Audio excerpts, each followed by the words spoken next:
I'd just like to reconvene the committee meeting this morning. And this next portion of our meeting has to do with hearing from Commissioner Makin relative, excuse me, an update on Maine student assessment. We are very happy to have you join us this morning, Commissioner. Thank you very much for being here. That's the thing that happens every time I get dinner. It's actually, it's a greeting. That's just a greeting to your greeting. leader. It's so. Thank you. There it is. Thank you very much. Well, all right. Well, thank you so much for the time, Senator Rafferty, Representative Brennan, distinguished members of the committee. I'm Pender Makin, Maine's Commissioner of Education, and I'm here to share with you anything you'd like to hear about, frankly, related to our assessment system and the decisions we made during COVID and what we have in store for the future of our assessment system. So if it's amenable to you, I could give you some background information, kind of walk you through the chronology of our decision making, explain the current situation, and then just take your questions related to all of that. How's that sound? All right, that's what I'm going to do. All right, well, so during the I think it would be 2017, 18, and 19 school years, we were utilizing well, let me pause here. There's a required summative assessment in reading and math for every state. They have to do it statewide. All students in grades 3 through 8, plus 1 year in high school, must use the same assessment to test their reading and math achievement in order for the state to receive their Title 1A funds. Title 1A funds here in Maine amount to roughly $55 million. We get that from the feds. Our State Department keeps a very much smaller percentage than what is allowed nationwide. So in other words, the states often keep a good deal more of the funding in order to administer the program, administer the funds and so forth at the state level. But Maine continues to put a larger percentage of all that funding out into the schools in the form of allocations. The allocations are based on the disadvantaged numbers of students, so that population. The goal under what's called the elementary and secondary, well, it's the ESEA, the Elementary and Secondary Education Act of 1964, 1965, that was reauthorized famously in the early 2000s as NCLB, No Child Left Behind, and was reauthorized again in 2015 as ESSA, Every Student Succeeds Act. The goal, the stated overarching goal of that big piece of federal legislation is to ensure equitable access to high quality education services, specifically for students who are disadvantaged and underperforming. So that's the purpose of the Title 1A grant money that we put out there to schools. Again, in order to get that money, we need to engage in an annual assessment. There are a variety of pieces, but the one that is salient to this point is the assessment of reading and mathematics.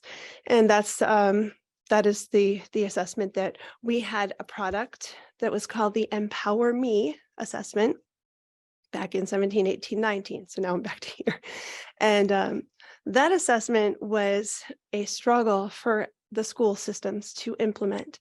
What schools already do across the state in terms of assessing students' progress in reading and math is that they, almost all of them, if not all school systems, implement a progress monitoring assessment so that they can, in the fall and in the winter and in the spring, be sure of how students are progressing toward the standards that they need to learn.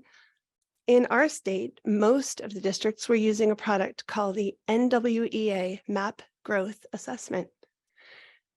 That assessment is aligned to Maine's accountability standards for math and for reading. In local schools, they would purchase this assessment locally. Each school district would buy the assessment and they would administer it in the fall and the winter and the spring. They would use it to identify students who are on grade level, who are below grade level, or who are achieving above grade level. They would also use that assessment because it comes with a lot of diagnostic information to adjust instruction or to identify instructional interventions that would be helpful in moving a student from below grade level toward being more on grade level. So it's a familiar assessment. It's been around for about 40 years, and in the past 20 years has been heavily used in the state of Maine. Almost every district has at some point utilized it as their progress monitoring assessment. But then on top of that assessment, every spring is the required summative assessment for the federal government, which would require an additional assessment of math and reading. And so that's what we had been doing 2017, 2018, 2019 with the Empower Me, on top of the other assessment systems that schools were using locally. When our administration was new, my team went around the state. We held think tank conversations, focus groups. We met with educators, groups of parents, advocacy groups, educators, school leaders, school board members, and we were collecting, what is the feedback from the field? How do we be the best Department of Education for the state of Maine? How do we best serve your needs? What we heard resoundingly in those meetings is, please change that spring Empower Me statewide assessment. The reasons that we most frequently heard were that the test was glitchy and didn't seem to be measuring what it ought to be measuring. We also heard that it was taking a lot of internet bandwidth, and in some cases, and I can attest to this one because I was the assistant superintendent in Brunswick during the implementation. In many schools, you'd have to literally shut down access to the internet for 3 weeks while kids could cycle through to utilize the platform to take that assessment. So it took a good deal of time away from instruction. It pulled the entire schedule. It was quite a disruptive, bulky, cumbersome assessment. Another problem that we consistently heard is that assessment would give us data close to December in the following school year. So the students would take the assessment in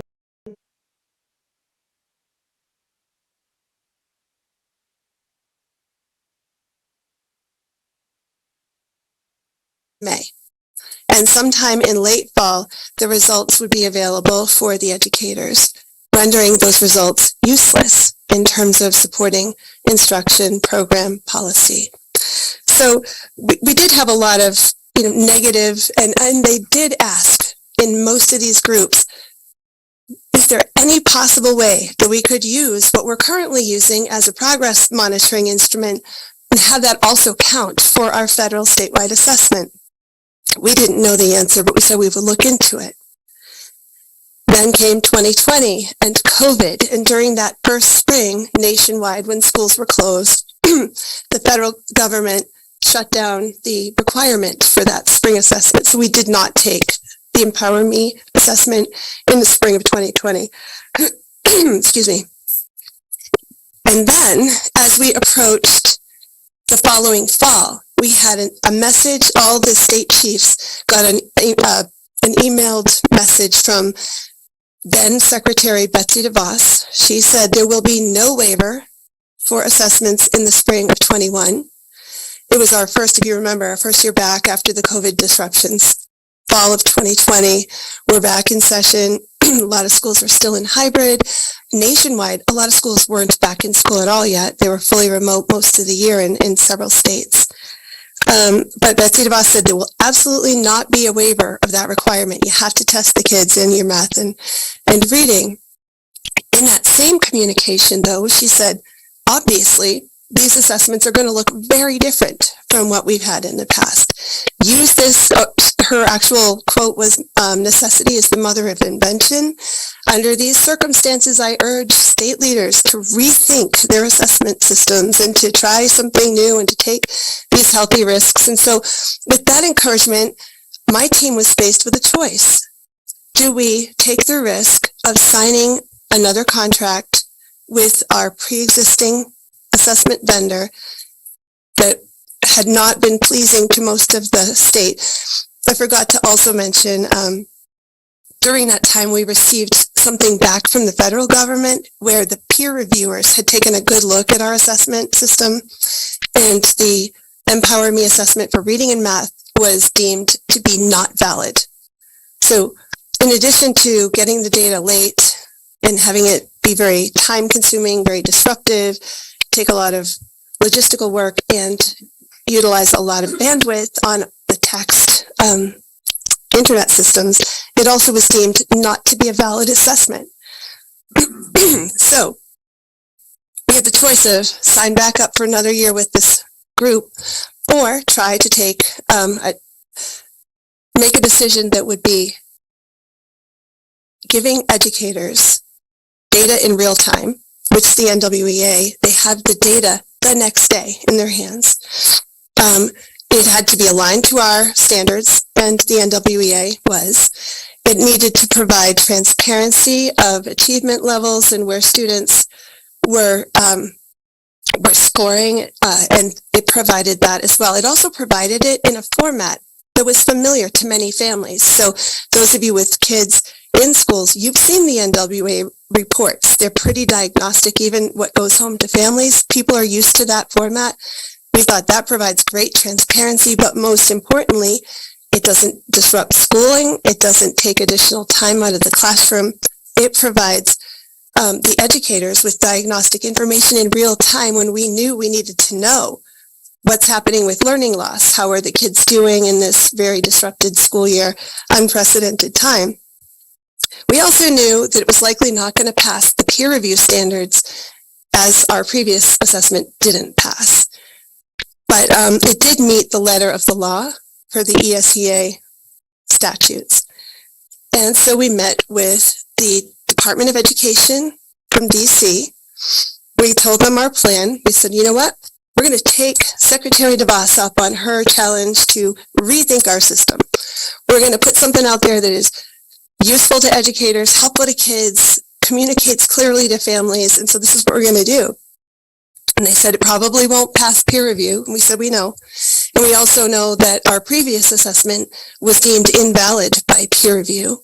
We also know that fewer than 1/3 of the states had ever reached peer review approval status. So we asked them, what about those 2/3 of states that are not passing peer review? What type of sanctions would they be receiving? And the U.S. Department of Education team told us in that meeting, there were several people there, we've never actually sanctioned anybody for that.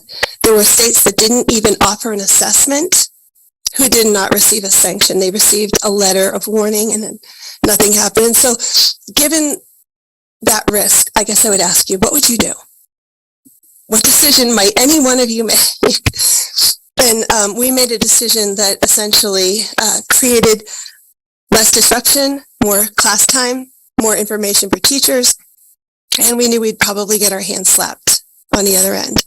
So that has happened, as you know, and we've been working since that time with the NWEA product and vendor to see if we can bulk it up to the point where it would still be as similar as possible to the NWEA MAP growth assessment that people have come to understand and appreciate, but that would also meet those additional technical criteria that the peer-reviewed federal guidelines would like it to have. And so starting this spring, we're going to be rolling out the Maine's through-year assessment, which is essentially the MAP growth fall and winter type assessment. And the spring, we haven't seen it yet, but it's under development and going to be ready to roll out this spring. It's supposed to be the exact same experience for the students.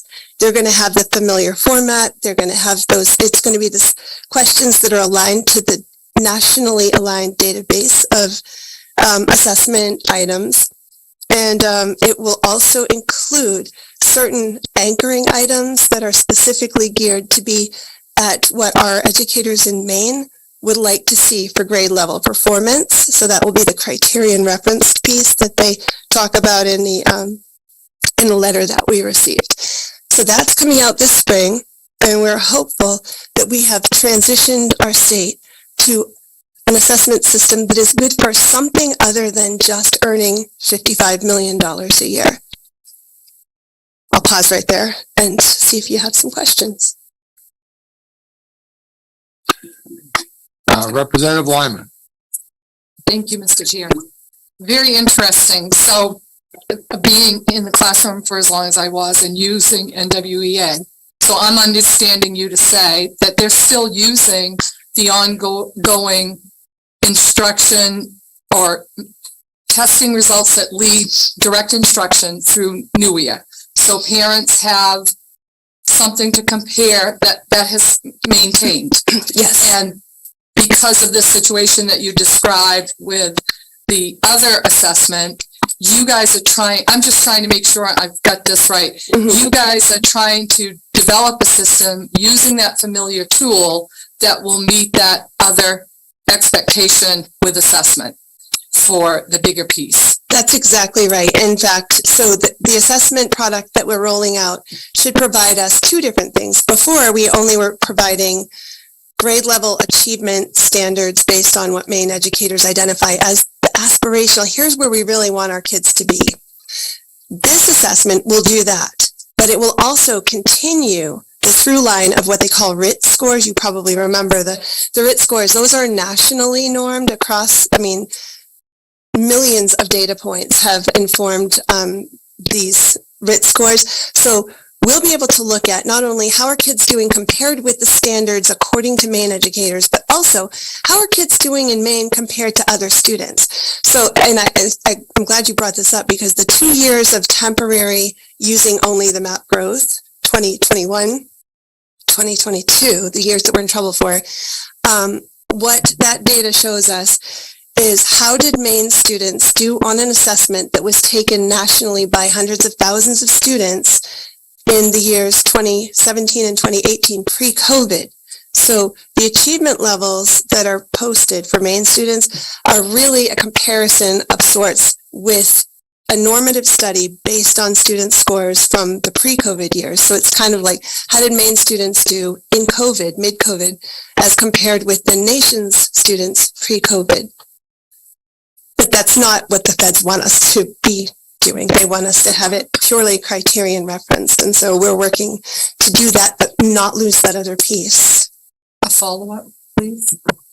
Yes, Representative. So the new year, as it's been used to lead, I'm thinking as a teacher right now, Yeah. to lead instruction will be maintained, and then this other will be a new. How often this test was going to be given? Just in the spring? So our plan is it'll be just like you do your progress monitoring with NWEA. It'll be fall, winter, and spring. The winter is optional. Most people will use it because they typically use something. It's going to save money for local districts because they're not going to have to now purchase their own product to do progress monitoring fall, winter, and spring. In addition to the state required one, it's going to all be encompassed within just those 3 administrations with the same relatively short testing the short time span. So it should feel to educators and to students just like the regular old NWEA, but it has on the back end several psychometrically analyzed pieces that will have incorporated Maine educator perspective on here's really where we want our kids. We probably don't want to spend our future comparing our students to the nation's students because we actually have much higher aspirations for our students. So we'll be targeting, here's what we really want, 7th grade in the spring. We want you at this point, but then it'll continue the RIT scores that compare with the rest of the nation. So it will be one test given. One covers both. Yes, that's the plan. Yes. Yep. Other questions, committee members? Yes, Representative Sargent. Thank you, Commissioner. So I'm a new member. So let me make certain that I understand because I've been questioned about this in my district. For one thing, what you were saying is that prior to COVID or whatever, actually our Empower Me system was not viewed by the national testers as being peer reviewed or approved. But we Maine had never received sanctions either. I mean, we'd never, whatever. No, we had not. And so what you discovered after, when you were in office and talking about et cetera, and you just said, well, what about those 2/3 of all of the states who aren't complying? You know, what is the sanction? And basically the answer is nothing, right? So although we probably, it's important to know, I guess, that we don't measure up on some particular measures. The truth is, as I sort of say to my constituents, it is unlikely that we are going to be losing our federal funding based on this notion that we're not peer reviewed.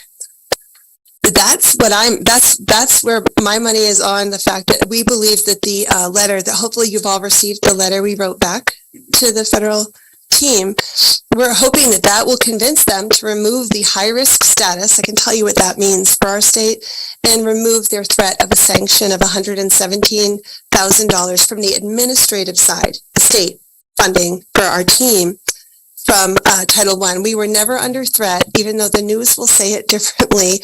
We have never been under threat of having local schools lose any Title I funding. That was not part of the threat.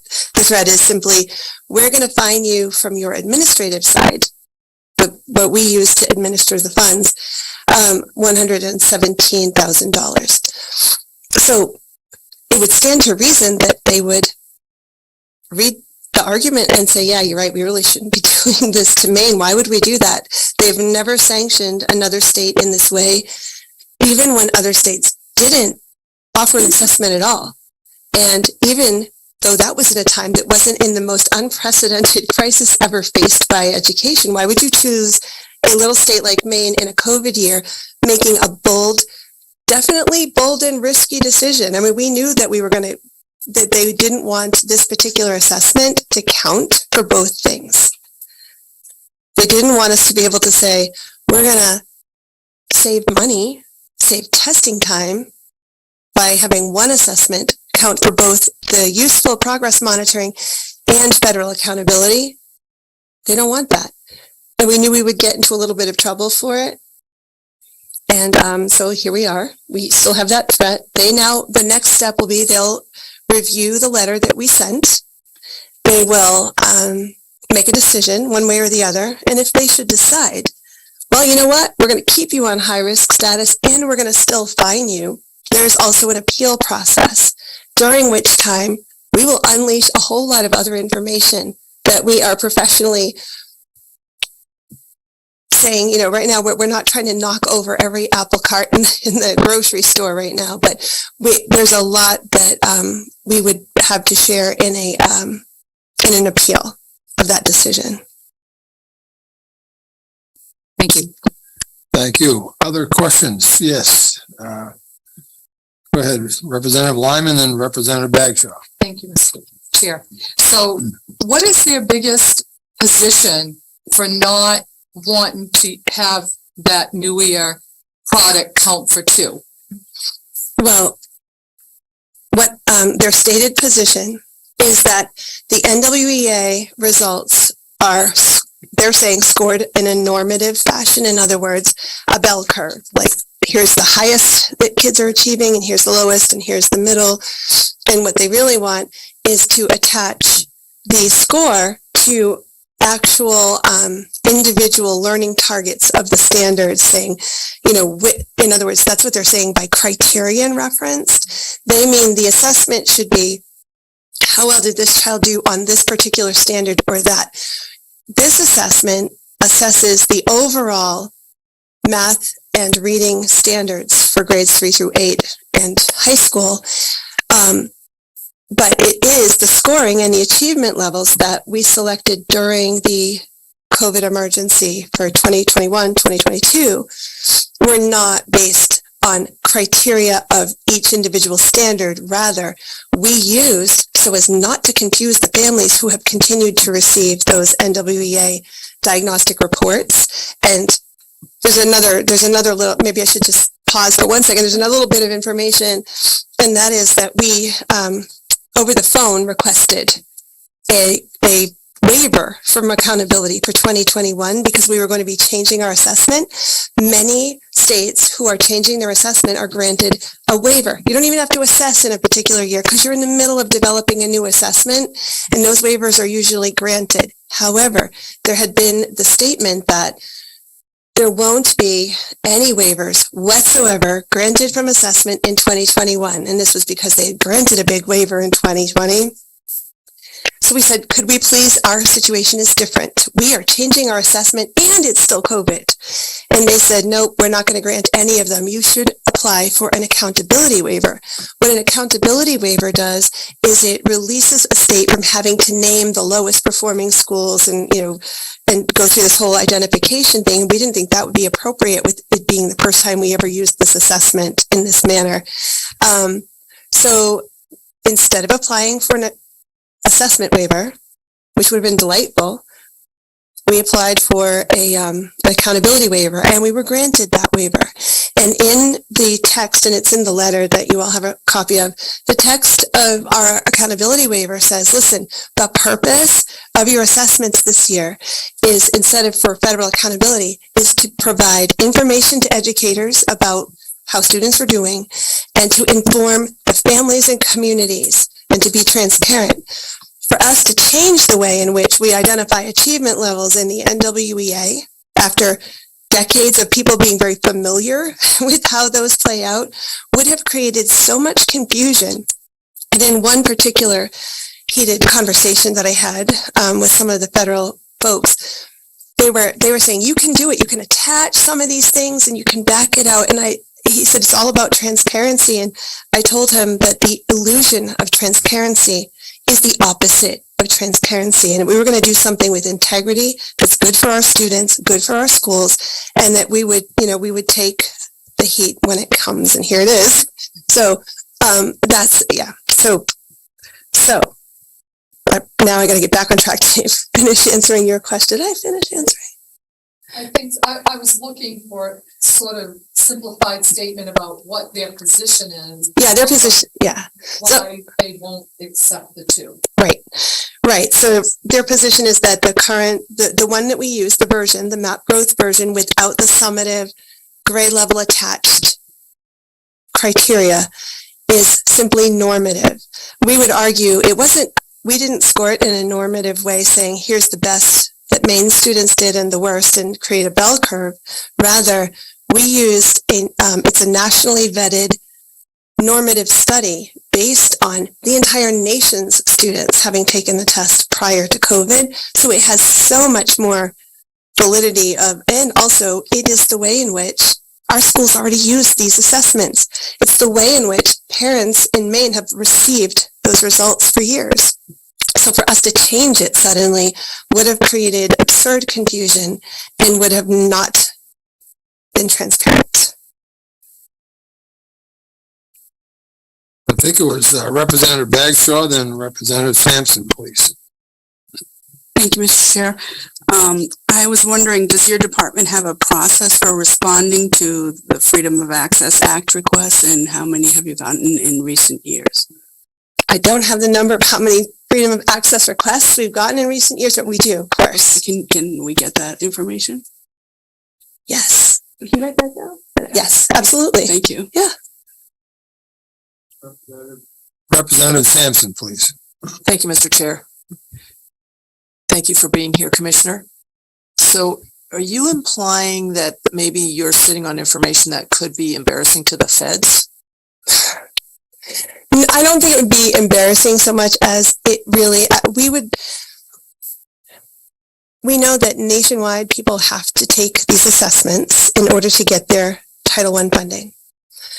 Over the years, I'm going to tell you the information. I'm going to just tell it to you now, and it will be included in, any type of an appeal that we have to create.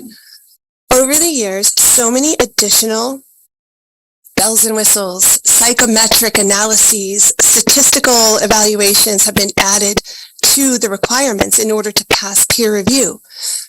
But here's something that might be, I don't know if it's embarrassing or not, but they call it a peer review process. The most recently published, and it's supposed to be published now, but it isn't, updated, but the most recently published that I could find of the people who serve on those panels, there were 30 individuals in 2017. They might be the same people to this day. We don't know. Maybe 3 or 4 of them were retired state agency staff people. Those would be peer reviewers. 4 or 5 were university researchers. And the remainder of those people were assessment company staff members or contractors who work for the assessment companies. Somehow they've come up with a lot more processes that we need to demonstrate and pay for in our state contracts for an assessment. So I just feel like there are some fundamental systemic issues with the way it's playing out. That's what I mean.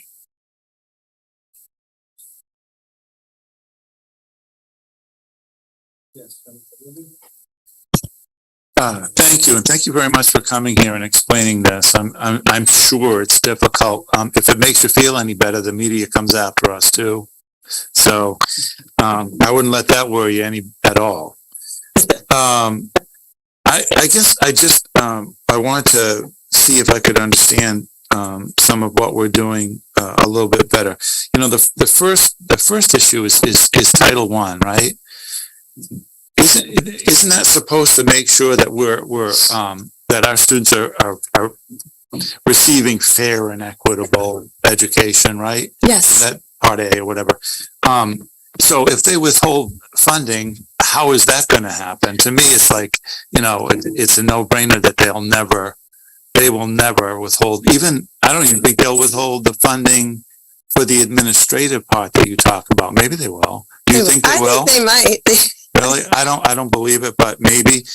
I would be worried about it if I were you, for sure. So, but I think it would be incredibly unfair. And I wouldn't mind, looking at whatever appeal that you are thinking about putting together. I'd be interested in seeing that. But one thing that you said, I was wondering about, why should we pursue an accountability waiver? Don't we want to know?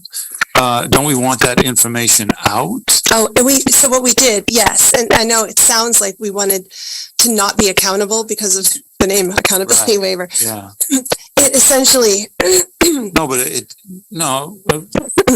But in regards what is reported out between schools. No, we reported it right out to the state. So they did not release us from statewide public reporting of the results. Yeah. So we did.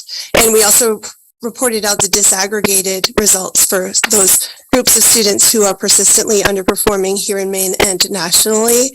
So we did not get a waiver for public reporting of the results. Right. We got a waiver from making a designation on a set of schools based on these assessment scores that they were the failing schools. That's what I'm asking about. That's exactly what I'm asking about. Yeah, well, Why would we pursue that?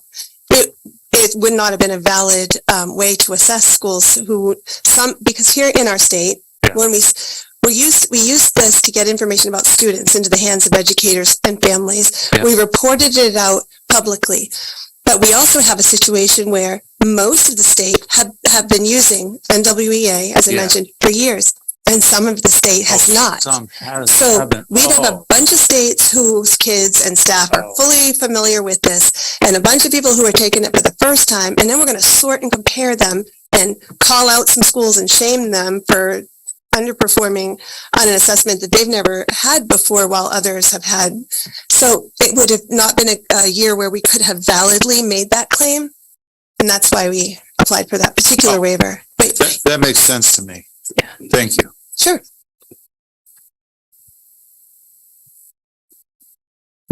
Thank you. Yeah.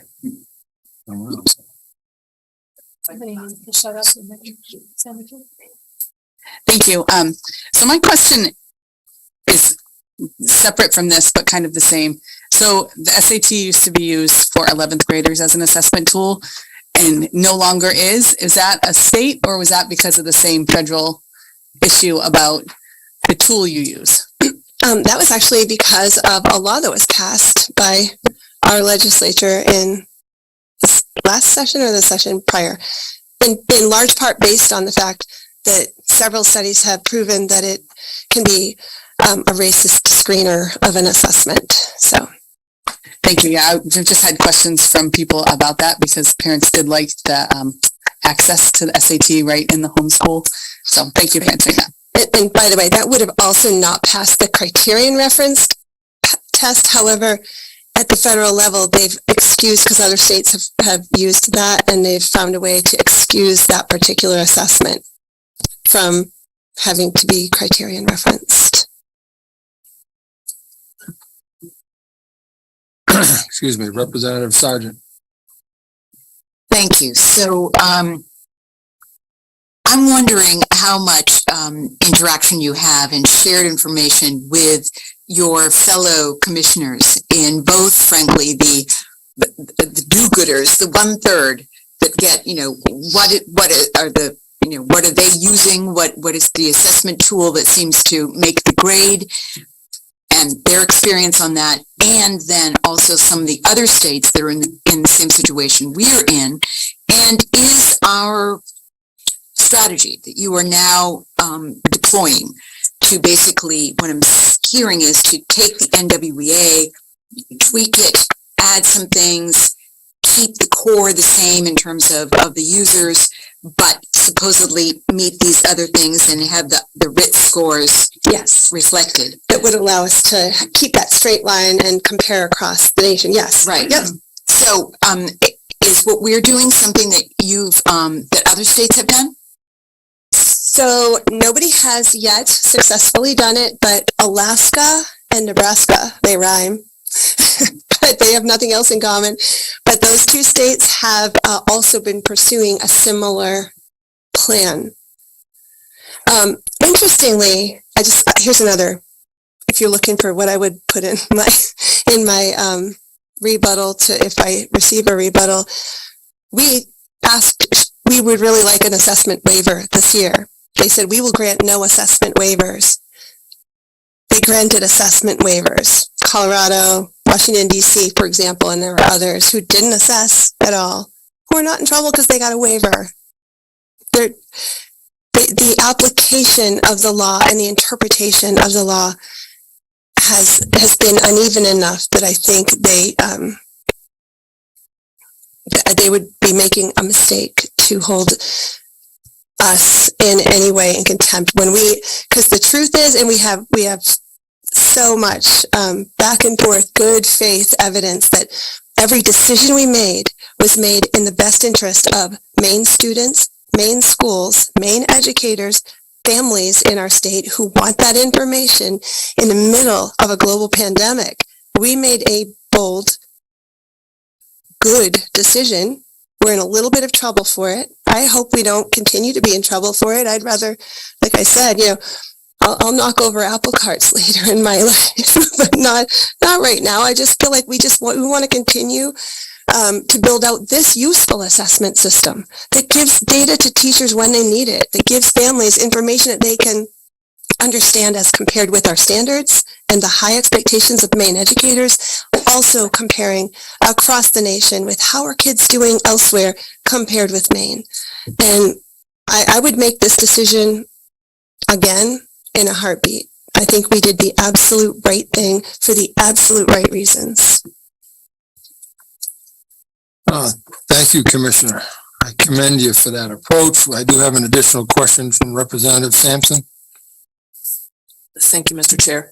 So you mentioned that you want to have higher achieving students here in Maine, higher opportunities. You said earlier, raising the bar. I don't want to put words in your mouth, but essentially. We don't want to cap our standards or expectations at an average. We want to shoot for the stars. We want our kids to go as high as they can possibly I would reach. totally agree with that. I know you do. So explain to me though, what are you seeing as far as the decline? Why are we continuing to see this decline? Do you have any explanations for it? And then I have a follow-up question. Yeah. I don't know that we in Maine are seeing a specific decline. What we are seeing is a huge increase in mental health, a huge increase in, we have a crisis of disengagement. Students aren't showing up. Students are showing up and are fully disengaged, and because they're otherwise occupied and their attentions are dragged all over the place, but also there's just so much right now pulling on these kids. They also missed 2 or at least a year and a half of developmental practice, how to do school, how to be a unique individual in a heterogeneous world, in a classroom with kids who are higher and are struggling more in terms of their academic development, how to be a very smart person in a room full of other people who are very smart in different ways. Like, those are critical skills for life and of course for learning in a classroom. They've missed that. So there's a lack of practice of being in the routine. There's a lack of, there's heightened general anxiety across our nation. We know that here in Maine, we're struggling with issues of we have unhoused people, we have people with substance use disorders, we have mental health crises, as we're seeing nationwide. And my fellow commissioners, I could tell you how they're doing, but I would say, most importantly, and I think you also know this, academic development and the way the brain takes in and codes academic information, you need your frontal lobe freed up, your prefrontal cortex right here. That's where you take in short-term memory, pieces of information, sensory stimuli, and that's where you're making these like millisecond by millisecond decisions on what gets filed back there into like long-term memory, what associations should be made. Kids who are under stress and trauma and anxiety are not able to develop the brain architecture to support academic learning until they feel safe, until they're healthy, until they are engaged. That's the thing. And I think we're at the place where we're trying to make our kids healthy. We're feeding everybody. We're working very hard on the behavioral skills and self-control that kids need to have in order to be successful, in order to access their, free up their brain space in the frontal lobe to not be all over the place and to just be able to be calm and to learn. We're working on those pieces, but I think academic learning is definitely going to take a back seat to all of these other pieces. Could I just have a follow-up, sir? Yes, and then Senator Libby. Okay, thanks. So we've had to everything you're saying, but we can't ignore the slide. We're seeing a slide academically. Your issues with mental health and everything. And I have to bring this up. It's like we have all of a sudden started to embrace very strongly DEI and gender ideology. My question for you is there a trade-off with these new political topics and the basics of education? So could you speak to that, please? Well, I guess I would say it really does come down to brain science. Every child in the room needs to feel safe. If one person doesn't feel safe in the room, the children who feel pretty safe and sure about themselves feel less safe. Bullying, just being an observer of bullying, for example, your child who is in a classroom who observes the marginalization or bullying or diminishing of another human being, that creates fear in the uninvolved child who is in that setting.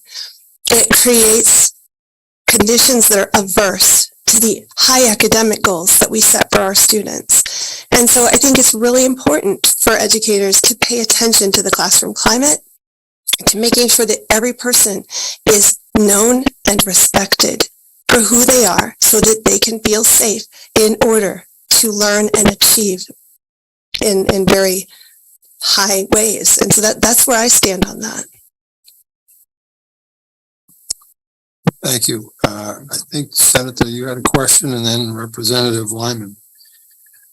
Thank you. And I appreciate your responses today. They've been, obviously you are completely committed to children in Maine. We totally understand that.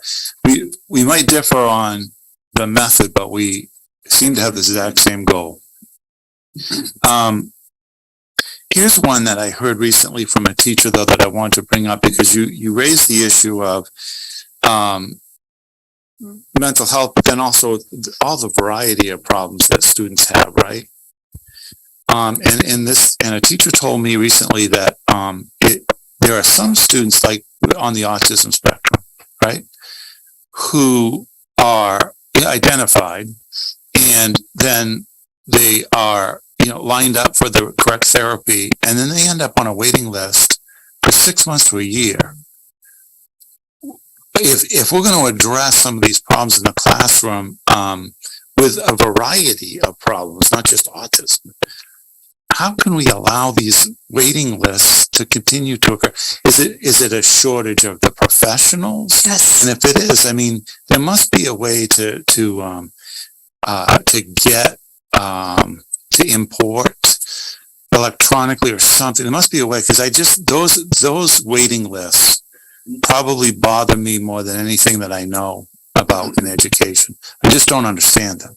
So can you help me, just kind of rationalize that? Yeah, there's no way to rationalize that. That keeps me up at night as well. Those waiting lists are right now caused by a full-on workforce shortage. We don't have service providers. We're working with schools to support them in partnering with community partners. So if there are community providers that can work within schools, we're working to set up community school programs and school-based health centers to meet some of those types of needs that are currently, frankly, they are unmet. It's unacceptable, but it's also, it's an unacceptable, awful reality right now that we don't have enough human beings who are willing to do this work. Yeah, I mean, some of it's off-site too, right? I mean, you take it to the office, yeah.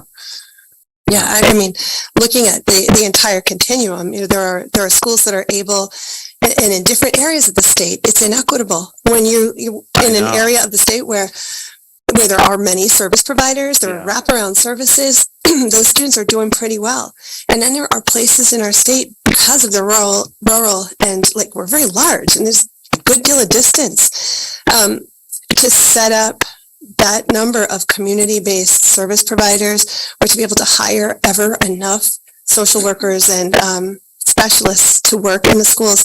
It is a massive challenge. We're doing everything we can. We're working with the community college, with the university system to create alternative routes toward credentialing, to make sure that we can bring people in who might be looking at a second career, or who might be interested in, there's no stone unturned. I mean, I've thought about, we should call it Habitat for Humanity, start building teacher housing and service provider housing in some of these areas that we can't get people can't afford to work in schools and live in the community where they teach or where they work and where they serve.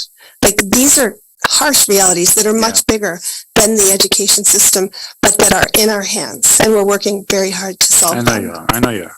I just wanted to bring it up. I'm just, thinking about the inequities that the federal government's trying to identify here.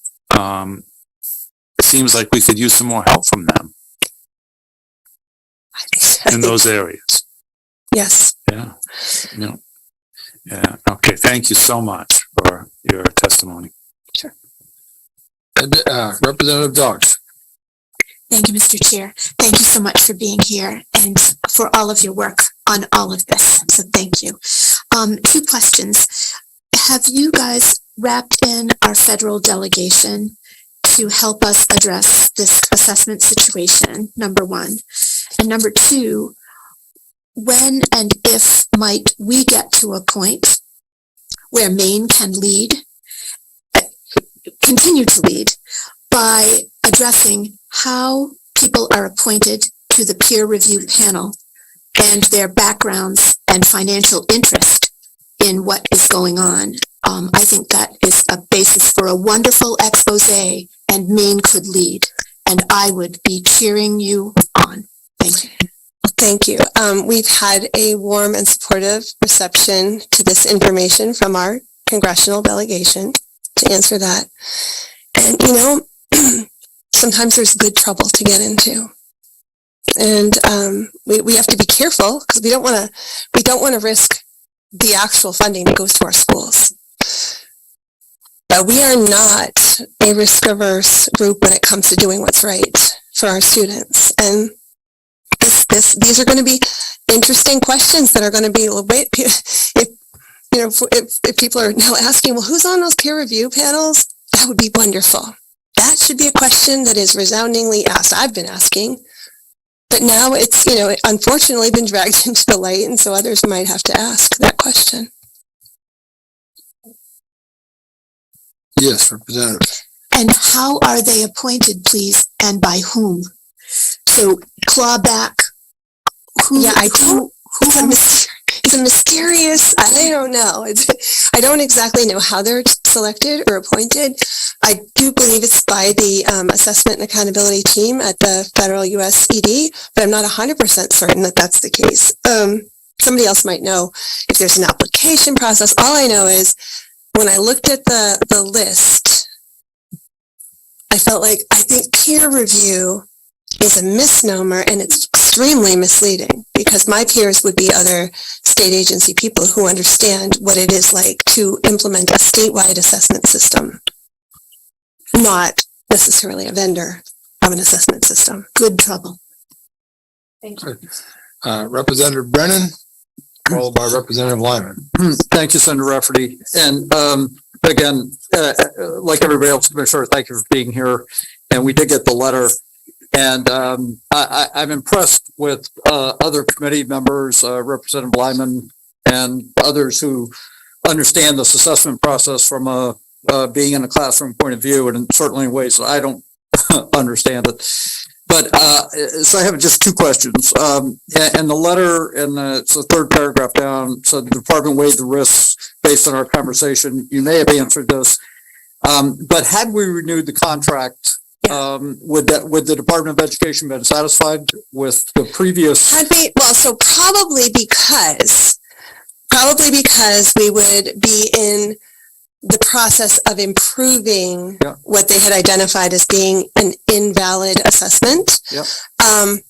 What else would have happened though is we would have spent $5 million in that year and the next year, because it's a $5 million a year roughly assessment. And even this coming spring, as we enter like our final product, it is roughly right now $5 million per year to purchase and conduct that assessment.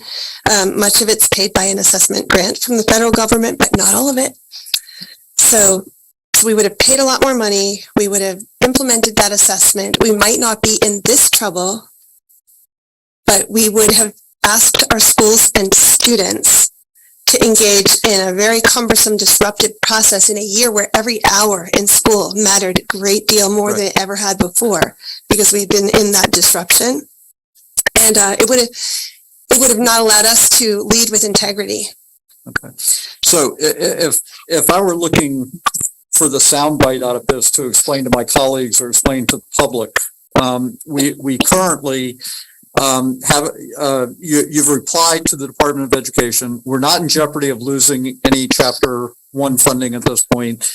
The sanction of $100,000, 117, you're appealing, and that it sounds like you're simultaneously pursuing a parallel path of addressing the concerns of the federal Department of Education, but continuing to develop an assessment system for the state of Maine that works for our students and teachers. Is that? That sums it up well, yes. Okay. That's because that I can explain to people. The validity, the normative, and everything else escapes me a little bit at this point. Thank you. Representative Lyman. Thank you, Mr. Chair. So, and I apologize if I don't do this all, I'm going to do the best I can. So my question that relates to assessment and academic achievement, and I think what I heard you say about balancing the social emotional piece with the academic piece, and maybe this is a conversation I can set up with you at a different time, but I do, as a practitioner, I know the time restraints, and I worked with many, many children, that had some huge social emotional needs, had an abundance of folks to help me with strategies without crossing that line of what's parenting and what's education. So I have an abundance of questions and potentially concerns with when I hear you say that this may be the priority over this. And as a classroom teacher, and I understand the brain piece, I found awesome ways, as I know many educators do, on how to get children to move forward and leave the parenting to parenting. So that being said, I don't know if the best avenue for me is to find you folks to have some time to process this through, but I do have major concerns there. And in talking with parents this past round, I know there's just a lot of concerned folks right now with dealing with the academic piece, the social emotional piece, what's going to be the priority, where do parents get to weigh in, and how is it heard and listened to? And so for whatever that's worth. I appreciate it, and I would value the time with you to talk further about it. I also would like to clarify that when I said the priority, our absolute goal as a school system, a public, let's say pre-K through 12 education system, is to get kids academically and, ready in all those different ways to enter the world and to be successful for their next step. The priority is what I was trying to describe is in the brain. The brain prioritizes for us. The brain will not learn the math or the reading or any of the other content areas